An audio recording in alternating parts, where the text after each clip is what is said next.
All in favor? Aye. Aye.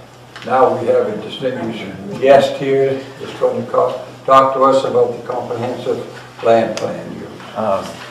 Good morning, distinguished. I'll take that on any day. My name is Adam Hazel. I'm the planning director at the Georgia Mountains Regional Commission. That's the regional government office that serves this 13-county area.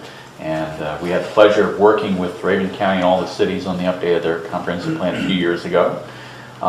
We will be looking toward an update beginning next year, and I was asked by Ms. Linda to speak with you about possibly doing some other changes or even an advanced study specifically for Sky Valley, that you had some ambitions with regard to the core of your community and some other ideas. And so I'm here as much to answer questions and hear from you folks about what you would like to do in that regard. The comprehensive plan will be a vehicle that we'll want to use in the future to incorporate any particular projects that you want to pursue, both to make them available for grant funding and to complement any of your particular ordinances that you would want to put in place to enforce new policies that you want to adopt. But in the interim, I understand that you folks have some particular ambitions, and so I wanted to see what we could do to help you out in pursuing some of those. And, I don't know if you want to preface that with any additional thoughts. Well, obviously, we've talked a little bit about, what the regional commission can do as far as a comprehensive plan to the detail that maybe the council is looking at doing. So maybe they have some questions to see which way we need to go. Well, one of the first things I know that we've been advised to do was to get a feasibility study based on what's feasible here. Okay. Can you help us with that? Is that something that you're... Certainly, depending upon the scope of what you want, that is something that we can do. If you're talking about a few particular properties, if you're talking about the larger scope of other areas of the city and the street frontage along the main roads there, that is certainly something that we can come in and help assist in terms of gathering information and talk about the economic viability of certain ideas that you would want to pursue, and let you know some of the things that you would have to look into with regard to the eventual development of properties through either private hands, public-private partnerships, that sort of thing. So that's certainly something that we can do. Would that be a study in depth enough to replace an independent feasibility study, or would that be, will your group provide us a full study, or would we have a kind of a condensed version of it? The feasibility study is kind of an open-ended term, so it depends upon what you want out of it. But we can certainly sit down and at the very least, I know what we can do is give you everything that we have in terms of information and resources that might take you a lot farther away in terms of bang for the buck, if you will, to get what you're looking for. The main thing that I would be asking of you folks is, what is the end goal that you would be looking for with regards to the eventual development of the area, and what resources is it that you are trying to activate to try to inspire or pursue any of those changes. Our specialty obviously comes in working with the government itself, so that way you are making the best use of your resources and then couching that in terms of what a private developer might be bringing into the table. So I would ask that we have a formal sit down. We literally get into parcel by parcel what it is that you're looking for and what type of items that you would be, like I said, bringing to the table in the near term, the long term, what type of schedule you're looking at, and how much of it is a matter of literally trying to bring the change, how much of it is a matter of, well, when the change comes, we want it to look and function a certain way. So we have a discussion about that, and then I would tailor our end product and report based upon what you folks would want. Somebody put out a document, I don't know when, and Linda, it's the document you sent us that came out titled Economic Development. You shared that with us, and I think all of this was kind of ventured back in 2012 maybe, and I'm not, who authored this? I can take a look at it and let you know. Yeah. See if that's something you I did. think so much. I know my writing style, so. That's a planned survey. That is a comprehensive, So that's a these- survey that counties. These read as some of the summary notes from the plan process. I don't know if that exact language is what made it into the final comp plan for Sky Valley, but that was when we did our public hearings and when we spoke to key staff and stakeholders, we summarized our notes into the various categories: housing, natural resources, economic development.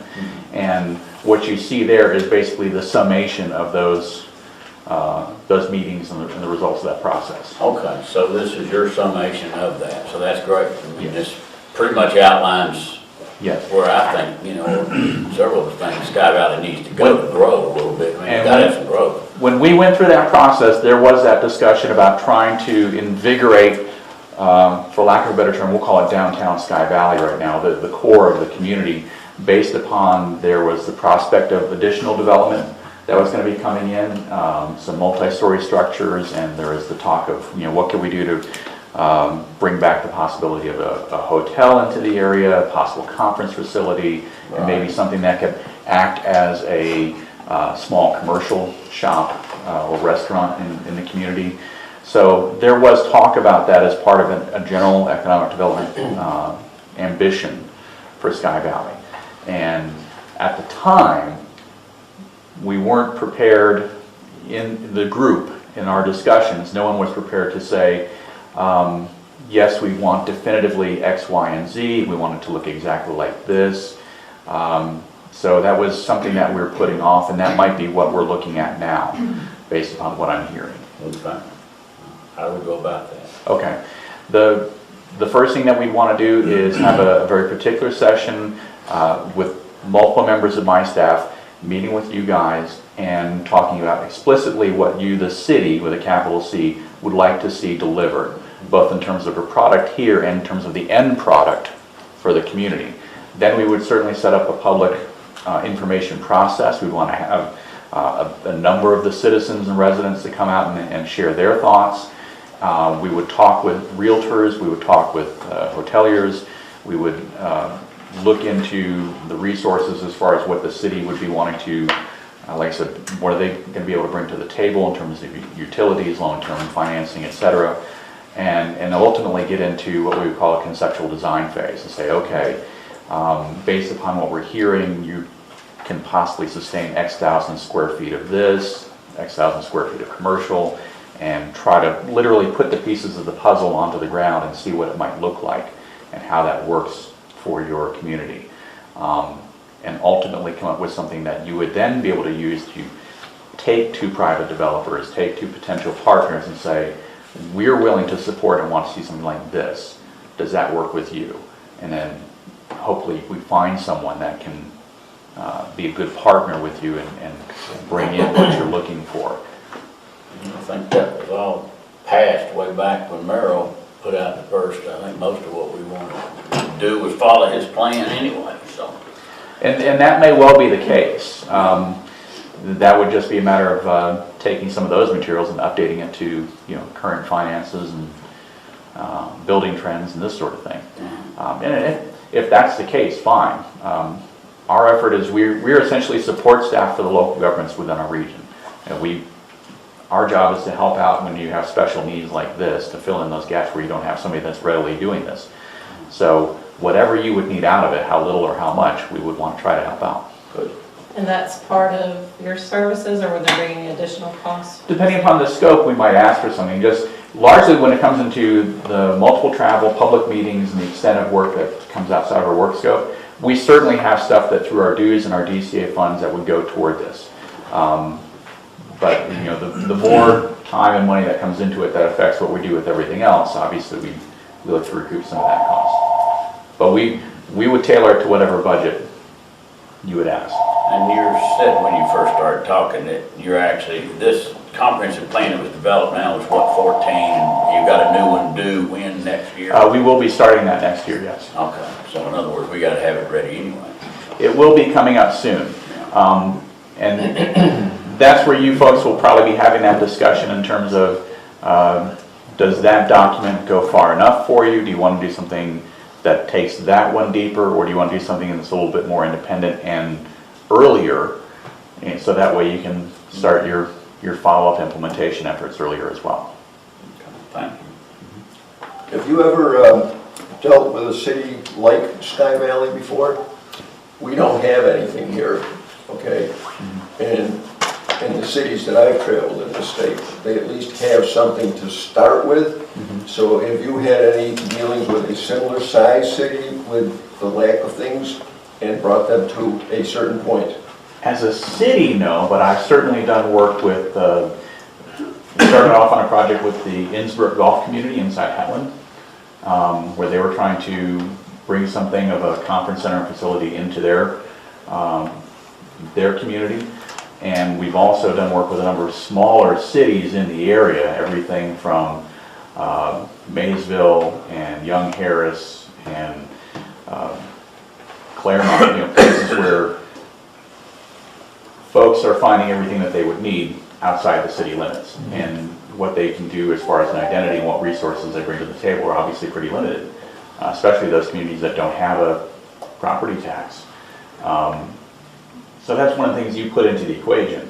As always, it's a matter of, well, here's what you want, and here's what resources you have available. What's the best way to find that compromise between the two? Might be down here, might be up there.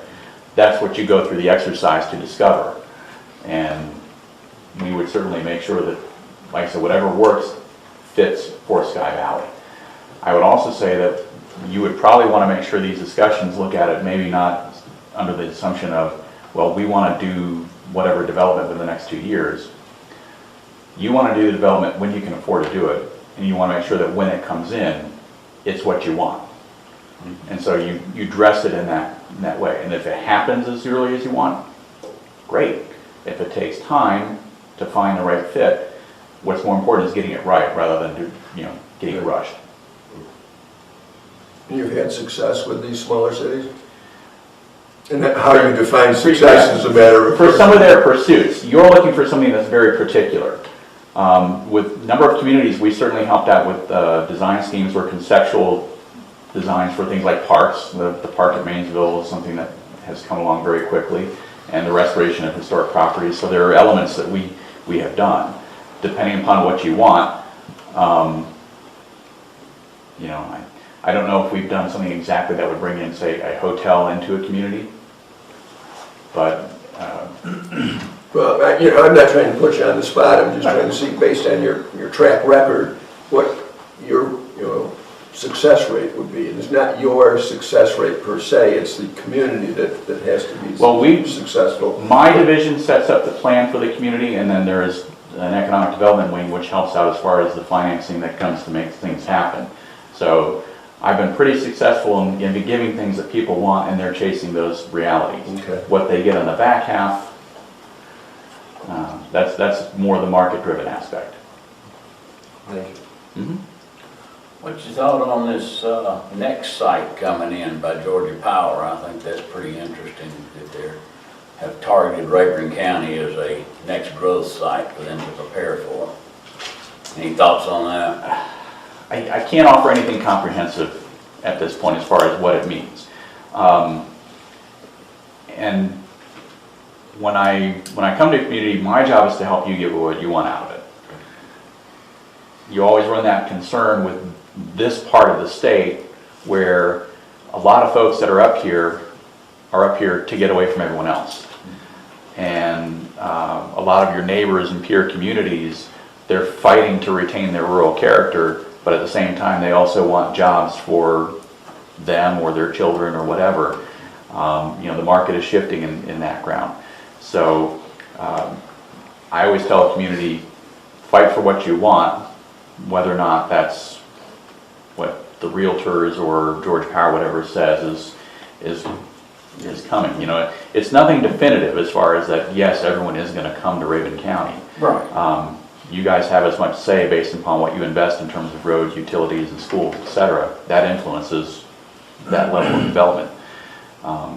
So if it's a banner you want, then work with it, wave it, and find ways to capitalize on it. If it's something that is a little bit of a concern for finances or other reasons, then Now you know enough to respond. What Al was saying about community, I think we're unique in the fact that we don't have any land and one man owns it.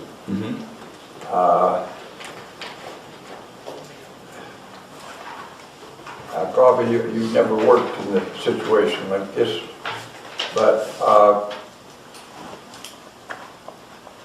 based on that, are you still willing to come up here and give us ideas and a plan? Oh, most certainly. What we think we would like, and then it would be up to us to sell it to Merrill to get the land to do this. And as I tell a lot of communities, the reality more often is not, is that even if there is a predominant landowner, and I had a similar experience with the city of Marietta, eventually that condition will change.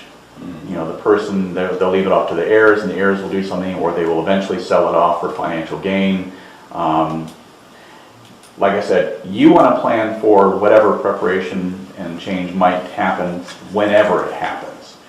And if you have something on the books that the sales begin as early as next week, then you're ready for it. If it does take a year, 2 or 5, then you at least have the plans when you need them, and you can come back and revisit them as those conditions change. And it might be as much that what you're thinking of is, okay, if we know for sure that he's not going to sell, what's plan B? What do we need to do to retain the viability of our community and look at what might happen in the future with what's going on at Scaly Mountain, what's going on at Dillard, and eventually along the 441 corridor that might alter the dynamics and influence Sky Valley. In which case, you know enough, all right, we're done looking at here for now, let's turn our attention elsewhere. If ultimately what you reveal is that your options are in fact limited, then at least you know that and you can then move on. Well, I think that brings it to one of the big points in my pursuit of this comprehensive plan, Bob, is that we do have an owner, whether it's a single or multiple owners, but we do have an owner here who is willing to work with the city and would like to sell the property. But what I want everybody else to understand too is during zoning regulations that are out there now, he can very easily sell that property to something that's detrimental to Sky Valley. If we don't put a plan in place, we have no control over the future of it. We don't own the land, but we can control where Sky Valley goes. Or we can sit here and say, hey, we don't want a comprehensive land plan, we don't want to do anything, and we'll end up with a factory on Cannon Hill. And it's viable to do that, so that's what we need to kind of work on. What I will do is I will go back and make a few notes based upon our discussion today and send a memo to Ms. Linda that she can share with all of you. And then as you folks decide what you would like to do proceed, we can schedule another, like I said, a more formal meeting to specify what it is that you would like as far as a product and the sense of a vision for this, and take this as far as you wish to go. I look forward to it. Thank you. Thank you. Paul, do you have anything? No, that's just All right, I'll open it up to the public. You have 1 minute. I would just like to know if you could be part of, or if you recommend, before the process begins, a community needs assessment survey. Is that something you recommend, and is it also something you could be part of? I'll first ask, when you say that, what is it you're thinking of? Basically, what they're talking about. Does the community, what are the community's feelings of what are the possibilities? Well, the comprehensive plan has that at a certain, let's say, a 30,000-foot level. It didn't get into the very parcel specifics of, say, a conceptual design for downtown Sky Valley, for instance. But we did talk about the idea of, what are the housing dynamics? What are the residents needing? How does the absence of a predominant employer in the city affect your market? Those are things that we already have a base understanding of, and we will certainly investigate. Like I said, as part of the public information process, we'll invite folks to come out and say, okay, as long as this process is open, what would you like us to consider and examine? So that would certainly be a part of it. And then we use that to feed into the back half of the process where we just have fun with it and say, okay, this was the original concept, but this is 2018, what do we want to do? And what could do, or what could we do? To add on to Susie, would you, are you suggesting something like a questionnaire, Susie, that maybe going out and asking all of the population of Sky Valley things like, would you be interested in a convenience store? How would you feel about a convention center? How do you feel about sewer? You know, questions about specific things. How do they, in other words, how do you feel about all these alternatives? If we could make them feasible, how would you feel about them if we did them? That kind of approach? Yes, and that's what I was asking, if they could be part of that in a more objective way, or how do you recommend that we go about assessing the community? We can certainly do that. Like I said, part of this would be me sitting down with the council and making sure that what is done and how it's done is done to the way that they would prefer. And if the notion is we want to have at this level of public involvement, do a survey process and have a couple of design charrettes and whatever, that's fine. Like I said, we want to make them happy and they want to make you happy. Okay. Thank you. Yes, ma'am. I'm sorry, I have a couple of questions. Number one, what is the cost involved for you to do this feasibility study that you provided us? Or whatever the plan that you gave Chip, what was the cost? The comprehensive plan was done through our state funds. There was no additional cost to the city. There's no additional cost, okay. So the first thing that comes in my mind would be, well, if we're asking him to do something, i.e. the survey, which we can all do locally, that will be a cost. That's probably not in the budget, number one. Number two, for me, homeowners have to know, or at least have a voice of what we are considering or would want to do. And we should have a budget to that, an outline. And also, if you're considering a convention center or a hotel, what's the ROI for that? I mean, we need to know. I mean, who's going to come up here to a convention center in Sky Valley? And how much money are we going to be able to receive versus how much money are the homeowners going to have to support this? Not only in our taxes, but as well as any assessments, anything to maintain this whatever structure we're considering on a land that we don't even own. Let me offer two follow-ups to that. An online survey or a paper survey that's handed out at public meetings, there would be no cost to the city for that. We have a subscription with SurveyMonkey that we use for a lot of things, so it's easy enough for it to do an online survey and make paper ones Unfortunately, a available. lot of people here do not have. And like I said, I could do paper versions of that as well. So the survey is the least amount of our concerns. The notion of any facility like a conference center, hotel, etc., what we would be doing is looking at the land availability and some of the other prospectus of the market, sharing that with a realtor or with a hotelier and asking them as far as, what goes in it exactly, a market study for those. We may find, as part of the discovery process, that the ROI doesn't work for them, in which case, now we know and we can move on to plan B. So you're not saying that the city needs to go out and spend X amount of dollars to make a hotel and then hope someone comes in. Part of this is obviously to do the business process of identifying whether or not that would even work. And So what would be the cost to do that market study for us on any particular project? depending Depending on the project. Right, But depending give upon us scope. a price range. If you do, let's say we're going to come in and put a convention center that everybody's talking about, what would be a cost involved to do that whole entire feasibility study to provide us with that information? For a single property market feasibility study on something like that, I would say somewhere between $3,000 to $5,000. How much? I didn't. $3,000 to $5,000. There's the gentleman back there with his hand up first. One of the problems that I think we've had on any survey that we put out is the perception by some, depending on their political leanings, that the questions are slanted towards one answer or the other. Could you put together a survey for this community that would ask for an unbiased question that couldn't be, this is what you want answered, or this is what way you wanted it answered? I'd like to see one that we would have that would be third party, I guess, that it would not be perceived as slanted one way or the other.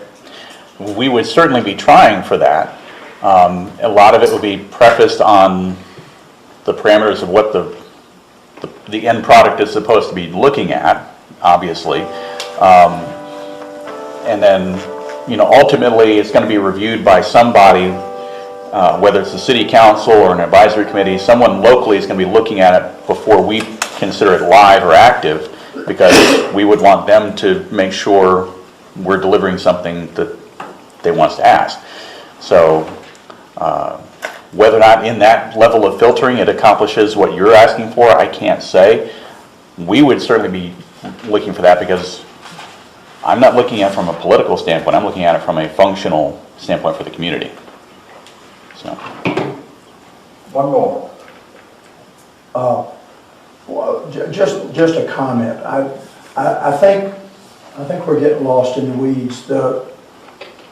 You've got two projects that have to do with economic development. The first being the category of infrastructure, like sewer and water and electricity and internet. So you've got infrastructure, and those are things with which the city might be involved and have a cost. For example, there's no way that the residents of Sky Valley can afford, it's not feasible to afford a tax base to afford a sewer system. So there's got to be another revenue stream for that. There's got to be another way to fund that. Now, the economic development side, I can think of one way in which the city could be involved, and that's revenue bonds. And I don't know whether this particular city charter allows us to issue revenue bonds, but that's a question perhaps our attorney could find out. I've done revenue bonds in my past, and so for a project, that might be a way to assist somebody to come in. But they're still going to have to do a feasibility study, because it's got to be financially feasible for them to go to the bank. So I don't think we're looking at big money here for us to be doing this, except in the nature of infrastructure. We might need to spend some money to do things like that. And I'll cut it off, Mayor, excuse me, but just by education. Alan, I want to, There's one more question. This gentleman had his hand up. oh, I'm sorry. I mean, in listening to all this, I think the comprehensive land plan is a really good thing. But my question comes back to, before we get into that in the direction, it seems like we need to know what the general population of Sky Valley, what direction do they want to go in. So before we start thinking about a plan for the sewer or hotel or anything, it seems like we want to know whether the population of Sky Valley, what do they want? Do they want that? I mean, Sky Valley, to me, has always seemed like it doesn't know what it wants to be. So, I mean, I just think before we move forward, we need to know what, the majority of the people, what direction do the majority of the people of Sky Valley want to move forward in. And it seems like that's the place to begin. And I would say you should look at the past comprehensive plan, because that gives you an idea of what was said then. And to your point, I agree with you, but before you can't just go out here and say, do you want this or that in terms of words. I think that we do need some illustrations and something to give you an idea of what it looks like. Because if you say a hotel to somebody, you've got one person thinking of a 5-room hotel sitting on the side of the mountain, and you've got the person sitting next to you thinking of Peachtree Plaza sitting out there. Yeah. And without some kind of design and sketch and so forth to give you an idea what the landscape would look like with a particular item in it, you see what I'm saying? It gives you too broad a stroke to understand. Everybody looks at it from a different perspective. Right, but don't we have to own the land to be able to then consider, not lease land, but to own land, how much cost would that be? Then we can consider. Yeah. We don't need to own the land, okay? We are a city, and the city governs what goes on within the city through zoning and comprehensive planning. okay? Has nothing to do with ownership of the land. We as a city, we don't own this particular tract right here. This particular tract is zoned for downtown development right here. And it's already got, a lot of the illustrations are already done, okay? So that's already in place. Well, you mentioned that the so-called owner can literally sell the land that we're talking about. He can, unless we put some further restrictions on it to go further. Yes, this could be sold for anything that falls under the commercial zoning, okay? But if we help move forward a bigger vision, okay, then we as a community kind of help drive the future of what Sky Valley looks like. If not, we have very little controls. If I may, because I don't want a point to get lost here, none of this is something that is a dictate on what happens in local land. The notion is that to the extent that any government has the ability to influence development through roads, infrastructure, utility improvements, environmental policies, etc., you want to package something that attracts what you want to attract and is a disincentive for the type of stuff you don't want. You don't want a landfill up here. You don't want adult establishments up here. So you have policies that mitigate that type of thing. And to the extent that you might be trying to attract something, then you put in policies and other measures that might work in attracting that. You go to the private developer and you say, here's some land that meets your size requirements. Here's what we're willing to do as far as supporting it, and here's a feasibility study that shows that this could work.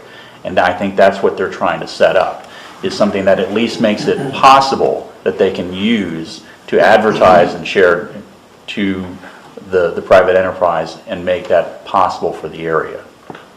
Exactly. And to try to, bring in the right developers to do it. As Neil just said, we don't want a trailer park over here, do you? Yeah. Well, if we did nothing, you could have one. And just for everybody's information, the owner of all the land at the end of last year understood this process and was in favor of it. So at the time, he had, and still as far as we know, has no intention to do anything with this property. And he suggested to us that we move forward with this sort of a plan, and some of the ideas that were floated, he supported. So the way I understand that this situation, if we do move forward with this, that basically puts it in concrete, that this is what this is going to be, what we're looking for. Developers will prevents him from coming in and saying, I want to put a landfill in here. Well, what developers love is a sense of surety that when they go through an application and development process, they know what they're going to get from the municipality and from the community that they're investing in. So that's why if they see that you have something that demonstrates that this is viable and that it's going to fit in with the community and you're fully supportive of it, that makes it more attractive to them on behalf of their investment. And that's all we can do to make Sky Valley attractive. We don't own the land, we can make it attractive. And that's what he's looking for. That's what he's looking for. Well, That's what because then we you make can our also situation sell it that without Makes his additional. land better. And if you're Use about by some of the this property. participate. Well, You know? I want to thank everyone. We've got to move along.